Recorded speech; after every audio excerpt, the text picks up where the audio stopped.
Hello viewers, আসসালামু আলাইকুম। আশা করি আল্লাহর রহমতে আপনারা সবাই ভালো আছেন। আমিও ভালো আছি। আজকে নিয়ে এলাম নতুন একটি রেসিপি। আজকে বনরুটি তৈরি করে দেখাবো। এর জন্য প্রথমে আমি ২ কাপ পরিমাণ প্যাকেটের ময়দা নিয়ে নিয়েছি। আপনারাও চেষ্টা করবেন প্যাকেটের ময়দাটা ব্যবহার করতে। এর জন্য ২ কাপ ময়দা নিয়ে নিলাম। এরপর এর মধ্যে দিয়ে দিচ্ছি ১ চামচ ইস্ট। ১ কাপ ময়দার জন্য হাফ চামচ ইস্ট ব্যবহার করেছি। এরপর এর মাঝে দিয়ে দিচ্ছি ২ চামচ গুঁড়া দুধ। এরপর গুঁড়া দুধটা দেওয়ার পর এর মাঝে দিয়ে দিচ্ছি 1/4 কাপ চিনি। আপনারা চাইলে চিনিটা আরেকটু বেশিও ব্যবহার করতে পারেন। এরপরে দিয়ে দিচ্ছি ২ চামচ পরিমাণ সয়াবিন তেল। সয়াবিন তেলটা দেওয়ার পর এখন এই উপকরণগুলো হাত দিয়ে ভালো করে মাখিয়ে নিচ্ছি। মাখিয়ে নেওয়ার পর অল্প অল্প করে নরমাল তাপমাত্রার পানি দিয়ে একটি সুন্দর সফট ডো তৈরি করে নিচ্ছি। ডোটা একটু নরম হলে বেশি ভালো হয়, বনগুলো বেশি সফট হয়।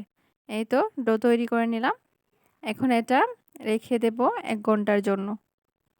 ১ ঘন্টা পর ঢাকনা দিয়ে রেস্টে রেখে দিয়েছি। এই তো ১ ঘন্টা পর দেখতেই পাচ্ছেন এটা ফুলে দ্বিগুণ হয়ে গেছে। এখন এটা আবার এভাবে টেনে টেনে আবার একটু হাত দিয়ে ডলে সফট করে নিচ্ছি। এইভাবে হাত দিয়ে ভালো করে ডলে সুন্দর একটি সফট ডো তৈরি করে নিলাম। এরপর এরকম একটা মোল্ড নিয়ে নিলাম। মোল্ডটার মাঝে তেল ব্রাশ করে নিয়েছি যেন নিচে লেগে না যায়। এখন এই ডো থেকে অল্প একটুখানি নিয়ে এভাবে আমি গোল করে তারপর এর মাঝে দিয়ে দেব।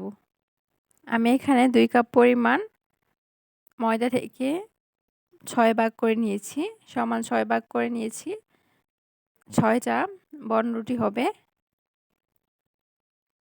এই তো এখানে একটা দিয়ে দিলাম, এভাবে গোল করে সুন্দর করে দিয়ে দিলাম। আবারও একইভাবে আরেকটা দিয়ে দেব। এভাবে আমি এই মোলটাতে ৩টা দিয়ে দেব। এই তো সবগুলো এখানে বসানো হয়ে গেলে একটুখানি কিছুক্ষণ সময় রেখে দেব। এখন অন্য পাশে ছোট্ট একটি বাটিতে আমি শুধু ডিমের কুসুমটা নিয়ে নিয়েছি। এখন এটা ভালো করে ফাটিয়ে নিচ্ছি। এখন এই ডিমের কুসুমটা যেগুলো আমি রেখেছিলাম বনরুটিগুলো, এখন এগুলোর উপরে আমি সুন্দর করে চামচ দিয়ে দিচ্ছি। এটা দিলে উপর দিয়ে সুন্দর একটি কালার আসে। সবগুলোর উপরে এভাবে ব্রাশ করে নিচ্ছি। এভাবে নেওয়ার পর অন্য পাশে আমি চুলায় একটি কড়াই বসিয়ে নিয়েছি। কড়াইটা একটু গরম করার জন্য দিয়ে দিয়েছি। এরপর এর মাঝে স্ট্রেনার বসিয়ে এর উপরে এটা বসিয়ে দিলাম। এখন স্টিলের ঢাকনা দিয়ে ঢেকে দেব। এভাবে ঢেকে দিয়ে আমি ১৫ মিনিট জাল করে নিয়েছি।